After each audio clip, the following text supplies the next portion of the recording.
श्री राधा वल्लभ श्री हरिवंश। आज हमारे श्रीमद् भागवत का 23वां पाठ है, जिसमें कि महाराज परीक्षित द्वारा कलयुग का दमन, इस प्रसंग को हम बताएंगे। श्री सूत जी कहते हैं, सोनक जी, वहां पहुंचकर राजा परीक्षित ने देखा कि एक राजवेशधारी शूद्र हाथ में डंडा लिए हुए हैं और गाय बैल के एक जोड़े को इस तरह पीटता जा रहा है जैसे उनका कोई स्वामी ही ना हो। वह कमल तंतु के समान श्वेत रंग का बैल और एक पैर से खड़ा काँप रहा था और तथा शूद्र की ताड़ना से पीड़ित और भयभीत होकर मूत्र त्याग कर रहा था। धर्मोपयोगी दूध, घी आदि हविष्य पदार्थों को देने वाली वह गाय भी बार बार शूद्रों के पैरों की ठोकरें खाकर अत्यंत दीन हो रही थी। एक तो वह स्वयं ही दुबली पतली थी, दूसरे उसका बछड़ा भी उसके पास नहीं था। उसे भूख भी लगी हुई थी, उसकी आंखों से आंसू बहते जा रहे थे। स्वर्ण जटित रथ पर चढ़े हुए राजा परीक्षित ने अपना धनुष चढ़ाकर मेघ के समान गंभीर वाणी से उसको ललकारा। अरे तू कौन है जो बलवान होकर भी मेरे राज्य के इन दुर्बल प्राणियों को बलपूर्वक मार रहा है? तूने नट की भांति बेश तो राजा का सा बना रखा है, परंतु कर्म से तो तू शूद्र जान पड़ता है। हमारे दादा अर्जुन के साथ भगवान श्री कृष्ण के परमधाम पधार जाने पर इस प्रकार निर्जन स्थान में निरपराधों पर प्रहार करने वाला तू अपराधी है, अतः वध के योग्य है। उन्होंने धर्म से पूछा, कमल नाल के समान आपका श्वेत वर्ण है, तीन पैर न होने पर भी एक ही पैर से चलते फिरते हैं, यह देखकर मुझे बड़ा कष्ट हो रहा है। बतलाइए, आप क्या बैल के रूप में कोई देवता हैं?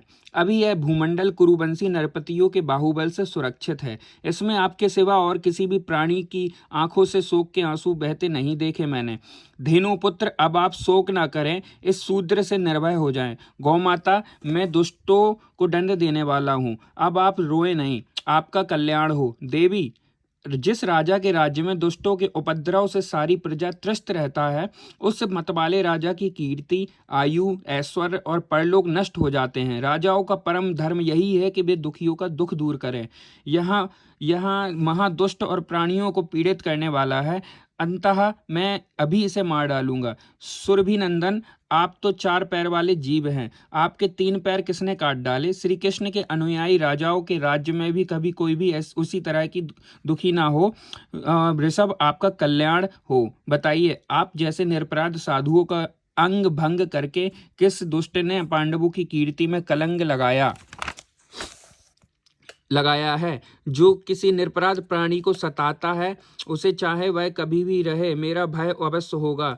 दुष्टों का दमन करने से साधुओं का कल्याण ही होगा।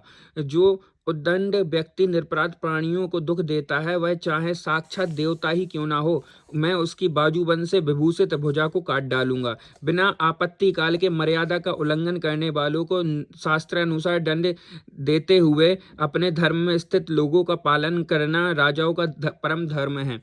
धर्म ने कहा, राजन, आप महाराज पांडु के वंशज हैं, आपका इस प्रकार दुखियों को आश्वासन देना आपके योग्य ही है, क्योंकि आपके पूर्वजों के श्रेष्ठ गुणों ने भगवान श्री कृष्ण को उनका सारथी और दूत आदि बना दिया था। नरेंद्र, शास्त्रों के बेहद वचनों से मोहित होने के कारण हम उस पुरुष के नहीं जानते जिससे कलेशों के द्वारा उत्पन्न होते हैं। जो लोग किसी भी प्रकार के द्वैत स्वीकार नहीं करते, वे अपने आप को ही अपने दुख का कारण बतलाते हैं। कोई प्रारब्ध को कारण बतलाते हैं तो कोई कर्म को। कुछ लोग स्वभाव तो कुछ लोग ईश्वर को दुख का कारण मानते हैं। किन्हीं किन्हीं का तो ऐसा भी निश्चय है कि दुख का कारण ना तो तर्क के द्वारा जाना जा सकता है, ना बाड़ी के द्वारा बतलाया जा सकता है। राजर्षि, अब इनमें कौन सा मत ठीक है, यह आप अपनी बुद्धि से विचार कीजिए। सूत जी कहते हैं, ऋषि श्रेष्ठ सोनक जी, धर्म का यह प्रवचन सुनकर सम्राट परीक्षित बहुत प्रसन्न हुए, उनका खेद मिट गया। उन्होंने शांत चित्त होकर उनसे कहा, परीक्षित ने कहा, धर्म का तत्व जानने वाले ऋषभ देव, आप धर्म का उपदेश कर रहे हैं, अवश्य ही आप ऋषभ के रूप में स्वयं धर्म है। आपने अपने को दुख देने वाले का नाम इसलिए नहीं बताया कि अधर्म करने वाले को जो नरकादि प्राप्त होते हैं, वे ही चुगली करने वाले को भी मिलते हैं। अथवा यही सिद्धांत निश्चित है कि प्राणियों के मन और वाणी से परमेश्वर की माया के स्वरूप निरूपण नहीं किया जा सकता। धर्मदेव, सतयुग में आपके चार चरण थे, तप, पवित्रता, दया और सत्य। इस समय अधर्म के अंश गर्भ आसक्ति मद से तीन चरण नष्ट हो चुके हैं। अब आपका चौथा चरण केवल सत्य ही बच रहा है, उसी के बल पर आप जी रहे हैं। असत्य से पुष्ट हुआ यह अधर्म रूप कलयुग उसे भी ग्रास कर लेना चाहता है। ये गौ माता साक्षात पृथ्वी है। भगवान ने इनका भारी बोझ उतार दिया था और ये उनके राशि राशि सौंदर्य बिखेरने वाले चरण चिन्हों से सर्वत्र उत्सवमयी हो गई थीं। अब ये उनसे बिछुड़ गई हैं। वे साध्वी अभागिनी के समान नेत्रों में जल भरकर यह चिंता कर रही हैं कि अब राजा का स्वांग बनाकर ब्राह्मण द्रोही शूद्र मुझे भोगेंगे। महारथी परीक्षित ने इस प्रकार धर्म और पृथ्वी को सांत्वना दी। फिर उन्होंने अधर्म के कारण रूप कलयुग को मारने के लिए तीक्ष्ण तलवार उठाई। कलयुग ताड़ गया कि ये तो अब मुझे मार ही डालना चाहते हैं। अतः झटपट उसने अपने राज चिन्ह उतार डाले और भय भय बेहल होकर उनके चरणों में अपना सिर रख दिया। परीक्षित बड़े यशस्वी, दीनवत्सल और शरणागत रक्षक थे। उन्होंने जब कलयुग को अपने पैरों पर पड़ा देखा तो कृपा करके उसको मारा नहीं। तू हंसते हुए उनसे कहा। परीक्षित बोले, अब तू हाथ जोड़कर शरण आ गया। तब अर्जुन के यशस्वी वंश के उत्पन्न हुए किसी भी वीर से तुझे कोई भय नहीं है, परंतु तू अधर्म का सहायक है, इसलिए तुझे मेरे राज्य में बिल्कुल नहीं रहना चाहिए। तेरे राजाओं के शरीर में रहने से ही लोभ, झूठ, चोरी, दुष्टता, स्वधर्म त्याग, दरिद्रता, कपट, कलह, दंभ और दूसरे पापों की बढ़ती हो रही है। अंतः अधर्म के साथ ही इस ब्रह्मावर्त में तू एक क्षण के लिए भी न ठहरना, क्योंकि यह धर्म और सत्य का निवास स्थान है। इस क्षेत्र में यज्ञ विधि के जानने वाले महात्मा यज्ञों के द्वारा यज्ञ पुरुष भगवान की आराधना करते रहते हैं। इस देश में भगवान श्री हरि यज्ञों के रूप में निवास करते हैं। यज्ञों के द्वारा उनकी पूजा होती है और वे यज्ञ करने वालों का कल्याण करते हैं। वे सर्वात्मा भगवान वायु की भांति समस्त चराचर जीवों के भीतर और बाहर एक रस स्थित रहते हुए उनकी कामनाओं को पूर्ण करते रहते हैं।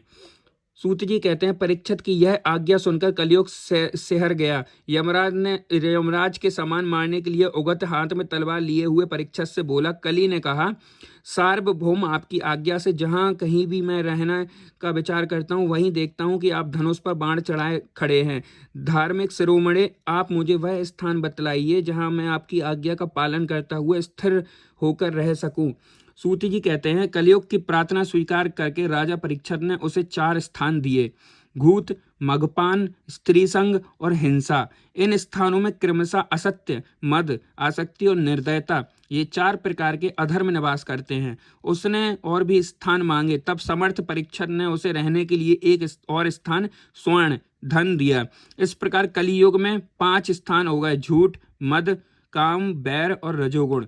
परीक्षित के दिए हुए इन्हीं 5 स्थानों में अधर्म का मूल कारण कली उनकी आज्ञाओं का पालन करता हुआ निवास करने लगा। इसलिए आत्म कल्याणकामी पुरुष को इन पांचों स्थानों का सेवन कभी नहीं करना चाहिए। धार्मिक राजा, प्रजावर्ग के लौकिक नेता और धर्मोपदेष्टा गुरुओं को तो बड़ी सावधानी से इनका त्याग करना चाहिए। राजा परीक्षित ने तो इनके बाद ऋषभ रूप धर्म के 3 चरण तपस्या, सोच और दया जोड़ दिए और आश्वासन देकर पृथ्वी का संवर्णन किया। वे ही महाराज परीक्षित इस समय अपने राज सिंहासन पर, जिसे उनके पितामह महाराज युधिष्ठिर ने वन में जाते हुए समय उन्हें दिया था, विराजमान हैं। वे परम यशस्वी, सौभाग्य भाजन चक्रवर्ती सम्राट राजा श्री परीक्षित इस समय हस्तिनापुर में कौरव कुल की राज्य लक्ष्मी से शोभायमान हैं। अभिमन्यु नंदन राजा परीक्षित वास्तव में ऐसे ही प्रभावशाली हैं जिनके शासन काल में आप लोग इस दीर्घकालीन यज्ञ के लिए दीक्षित हुए हैं। यह आज का पाठ समाप्त होता है। ऐसे जो स्टार लगे रहते हैं जो भागवत में, इसका पूरा मतलब थोड़ा नीचे बताया जाता है। तक के श्लोकों में महाराज परीक्षित का वर्तमान के समान वर्णन किया गया है। वर्तमान समीप्य, वर्तमान बधा। इस पाणिनि सूत्र में के अनुसार वर्तमान के निकटवर्ती भूत और भविष्य के लिए वर्तमान का प्रयोग किया जा सकता है। जगतगुरु श्री वल्लभाचार्य जी ने महाराज ने अपनी टीका में लिखा है कि यद्यपि परीक्षित की मृत्यु हो गई थी, फिर भी उनकी कीर्ति और प्रभाव वर्तमान के समय ही विद्यमान थे। उनके प्रति अत्यंत श्रद्धा उत्पन्न करने के लिए उनकी दूरी यहाँ मिट मिटा दी गई थी, उन्हें भगवान का सायुज्य प्राप्त हो गया था। इसलिए भी सूत जी को वे अपने सम्मुख ही देख रहे थे। न केवल उन्हीं को बल्कि सबको इस बात की प्रतीति हो रही थी, आत्मा वे जयते पुत्रः। इस श्रुति के अनुसार जन्मेजय के रूप में भी वहीं राज सिंहासन पर बैठे हुए थे। इन सब कारणों के से वर्तमान के रूप में उनका वर्णन भी कथा के रस को पुष्ट भी करता है। मतलब ये हुआ कि उस समय राजा परीक्षित नहीं रहे थे, उसके बाद भी बताया गया कि वो हैं, इसका उल्लेख बताया गया है। श्री राधा वल्लभ श्री हरिवंश। श्री कृष्णाम चरण अस्तु। चलिए फिर मिलते हैं।